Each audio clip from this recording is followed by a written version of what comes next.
Donc on est parti pour la cohérence cardiaque avec notre magnifique cobaye Amandine qui est connectée grâce au petit capteur qu'elle a ici sur l'oreille et qui a interdiction de bouger la tête jusqu'à la fin de la vidéo. Et oui, c'est ça la rançon du succès. Donc, je vous explique comment fonctionne ce logiciel-là. Pour l'instant, tu respires normalement, hein. Tu ne fais pas attention à ta respiration. Tu n'as pas le droit de dire ni oui ni non. La tête bouge pas. C'est clair?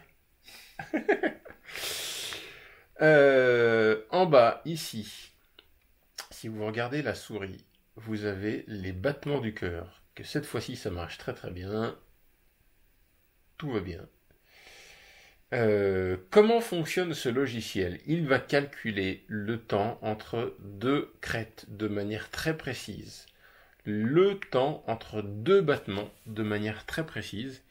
Et il va nous calculer une vitesse du cœur instantanée, une fréquence cardiaque instantanée, l'opposé étant une fréquence cardiaque moyenne sur une minute. C'est ce qu'on a tendance à mesurer classiquement si vous faites, voilà, vous mesurez votre fréquence cardiaque ici ou sur votre poignet, hein, vous faites le nombre de battements pour une minute, sans savoir ce qui se passe chaque seconde. Donc ben, ce qu'on voit, c'est que ici, la courbe là, elle est très très irrégulière et c'est une bonne nouvelle. Ça veut dire que votre cœur, il s'adapte sans arrêt, chaque seconde, à plein de choses. Et c'est tant mieux. Ça s'appelle la variabilité de la fréquence cardiaque. Et donc maintenant, Amandine, tu vas, quand tu veux, tu vas suivre le petit témoin qui est ici en bleu, qui monte et qui descend. Quand ça monte, tu inspires. Et quand ça descend, tu expires. Essaye de caler ton rythme sur ce truc-là. Impeccable, parfait. Et là, ça marche très très bien. C'est une démonstration parfaite. Essaye de le faire le plus régulièrement possible, en essayant de bien gonfler le ventre.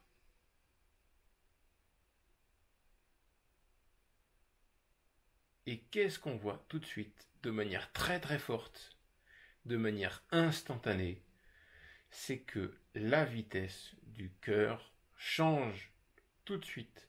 Ça veut dire que la respiration a cette influence sur le cœur. Tout le temps. Très fort. En permanence. Et continue pendant encore, allez, on va dire 30 secondes. C'est parfait.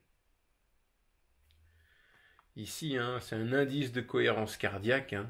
Ça veut dire que la variabilité du cœur est très très cohérente. Plus ça monte, plus c'est cohérent. Donc c'est un exercice qui augmente ça.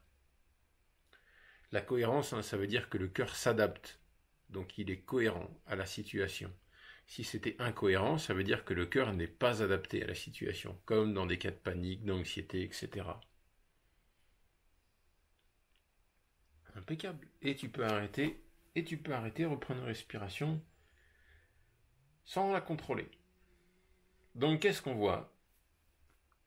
Sur la gauche de l'écran, avant la souris, c'est avec une respiration non contrôlée. Et ici, avec un rythme de respiration à droite. Alors classiquement, le bâillement, hein, ça veut dire que ça marche très très bien. On a activé le système nerveux autonome. Et il est plus calmé. Les yeux qui brillent un petit peu. Et tout ça, c'est des choses qui montrent que le corps s'est détendu. Donc, l'exercice a fonctionné. Voilà, et petit à petit, on n'est plus dans une respiration qui correspond à de la cohérence cardiaque, ce qui est tout à fait normal. Hein.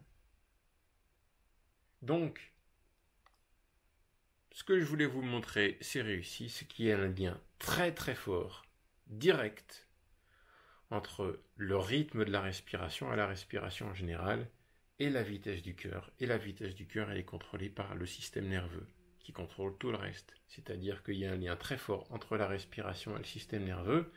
Si on a une meilleure respiration, tout le système nerveux fonctionne mieux. Et si on a une respiration qui n'est pas correcte, ou qui n'est pas harmonieuse, on peut foutre le bordel dans sa respiration. D'où l'intérêt de prendre conscience de sa respiration et d'apprendre à la maîtriser. Voilà. Donc une petite analyse pour mieux comprendre ce qu'on voit à l'écran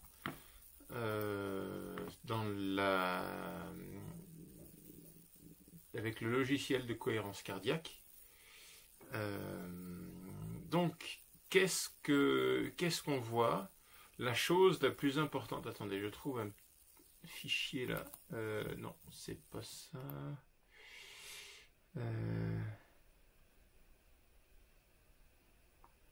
Allez.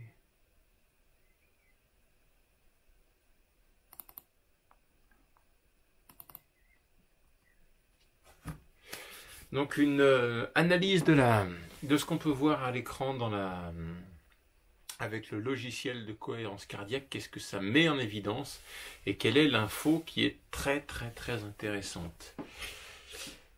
Si vous avez une chose à retenir, c'est donc en bas dans le petit cadran, on voit les battements du cœur et en haut, on voit la vitesse du cœur. Donc la vitesse du cœur qui change tout le temps, ça fait des vagues, hein.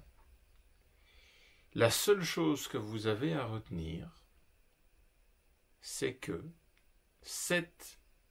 le fait que le cœur accélère et ralentisse en permanence, ça traduit la cohérence du cœur, la souplesse du système nerveux, et ça traduit l'activité du système nerveux autonome, comme on le voit dans la petite vidéo sur la gestion du stress. D'accord ? Vous avez des infos complémentaires. Dans la cohérence cardiaque, dans le logiciel de cohérence cardiaque, à chaque fois que la courbe monte, c'est une dominance sympathique. Donc la partie du système nerveux autonome qui active, qui met le cœur à l'effort, à l'activité.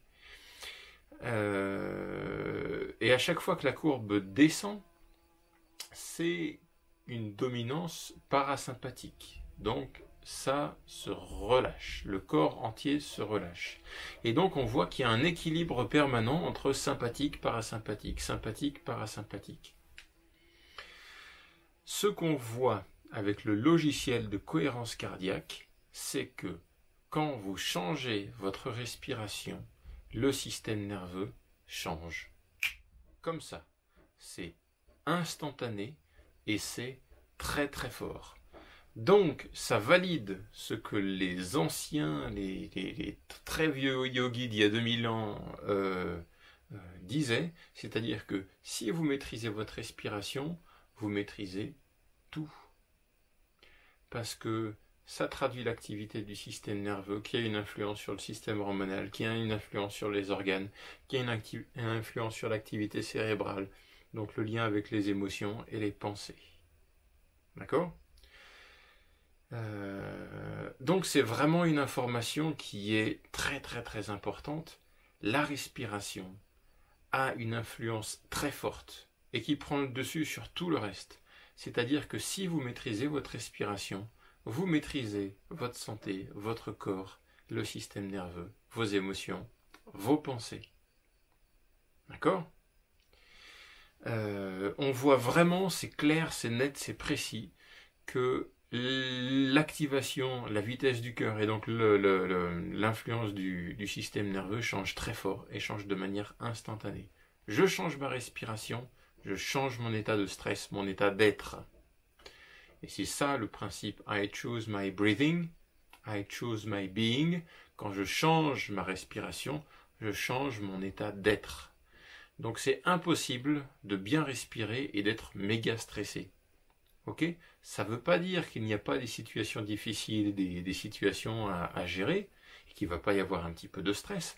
Mais si je maîtrise ma respiration, je vais y réagir de manière complètement différente, de manière beaucoup plus lucide, beaucoup plus calme, beaucoup plus posée. Donc c'est vraiment ça. Il y a une influence très très forte, et vous le voyez en temps réel, de la respiration sur tout le corps. Alors après, les gens qui ont mis en place, qui ont inventé, si je peux dire, la cohérence cardiaque, ont fait des tas et des tas d'études, et d'ailleurs ils n'arrêtent pas, c'est super intéressant, et ils mettent en évidence certaines choses. Et ces choses-là, C'est des choses qui sont mesurables. Avec la cohérence cardiaque, vous faites 5 minutes d'exercice, vous avez tous les bénéfices que je vais vous dire là pendant 5 heures. C'est-à-dire la puissance de la respiration. Vous faites 5 minutes de respiration, de cohérence cardiaque avec ce rythme-là particulier. Ça baisse l'hormone du stress, le cortisol. Ça augmente la DHEA, qui est une hormone qui se vend en pharmacie, qui joue un rôle dans le ralentissement du vieillissement. Ça augmente les défenses immunitaires, notamment dans la salive, mais c'est mesuré dans la salive, mais ça vaut pour le corps. Une augmentation d'ocytocine, c'est une hormone qui est produite par le cœur, qui diminue l'anxiété, donne un sentiment de sécurité, favorise la confiance en soi. Il y a certaines hormones produites par le cœur qui gèrent la pression artérielle, qui sont en augmentation. Le cerveau produit des ondes alpha, correspond à un état de veille calme et attentif. C'est-à-dire qu'on est à la fois calme, mais à la fois on est prêt à réagir. On est complètement éveillé, mais calme et relâché. Favorise la mémoire, l'apprentissage, la coordination, la communication et le fonctionnement cérébral, du cortex cérébral. C'est en fait un état de méditation. Je reviendrai plus largement sur ce que c'est la méditation, mais le but c'est de devenir méditatif, pas de pratiquer la méditation, d'être dans un état de présence à soi tout le temps. Quand on fait la cohérence cardiaque, on vient dans cet état-là beaucoup plus facilement. Ça favorise donc une autre action, c'est que ça favorise le fonctionnement des neurotransmetteurs, donc les signaux chimiques qui permettent au système nerveux de fonctionner, notamment la dopamine, hormone du plaisir et de la récompense, la sérotonine, qui joue un effet dans la prévention de la dépression et de l'anxiété, réduction de la perception de stress et impression générale de calme. Ok ? C'est quand même... Enfin, pour nous, c'est assez hallucinant, mais c'est des choses qui aujourd'hui sont reconnues scientifiquement. Je fais une autre vidéo sur les connaissances, la science, etc. Parce que je vous dis ça, c'est parce que j'aime pas dire c'est prouvé. On a des connaissances qui peuvent être mises en cause. Mais voilà, c'est des choses qui sont mises en évidence et qui sont aujourd'hui acceptées et qui vont dans le même sens que ce que nous disent les anciens yogis et certaines traditions, la médecine chinoise, ce genre de choses-là, les arts martiaux. Voilà. Vous faites 5 minutes de respiration, le fonctionnement de votre corps change pendant 5 heures.